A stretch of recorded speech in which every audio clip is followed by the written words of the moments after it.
and it's about what my colleagues and I, having tried to understand the forces of this century, the forces of globalization, all of those movements of things around the world, the insights about biology and brain and genetics,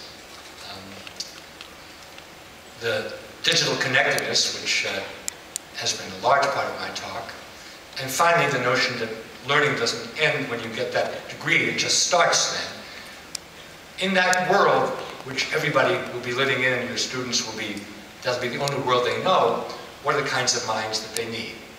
And the first three minds are cognitive, and that's kind of my home ground.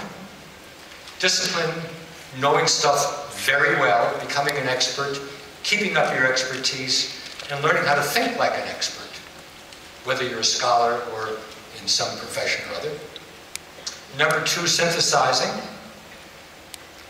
realizing that there's much too much information for anybody to possibly assimilate, having some criteria for what to pay attention to and how to put it together and how to keep it together and how to pass the ball to other people. The discipline and the synthesizing are the box. For some of us, we have the urge, and a few of us have the luck to breaking through that box, doing something new. And why you need to have the expertise and the synthesizing, at the end of the day, you got to be prepared to flub a lot, fail a lot, pick yourself up, and go for it again, but in a better way. The last two kinds of minds, which have become so important in a world where we don't just know the people on the block, with the people in the neighborhood, are the respectful mind where we are not frightened of diversity, but welcome it, try to understand it, try to work with it. And the ethical mind, the most difficult to put into words, but thinking not just about our rights as in our profession and our rights as a citizen, though they're important, but thinking about what are our responsibilities. And we think about the people who were honored tonight, whom I didn't know, but I heard about what they do. Clearly, those are people who take their responsibilities as legislators or as public servants seriously. So they are, I assume and hope that they're being awarded for being good workers.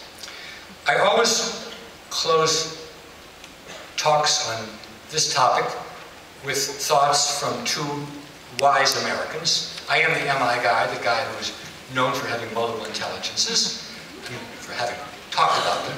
I can tell you about the ones I don't have. One is, of course, the Reverend Martin Luther King Jr., who said intelligence plus character, so cognition plus human relations, that's the goal of a true education. And the last slide is from actually somebody who lived right around here, Ralph Waldo Emerson, famous philosopher. This is actually how he's portrayed in the Barnes & Noble shopping bag. And what Emerson said, character is more important than intellect.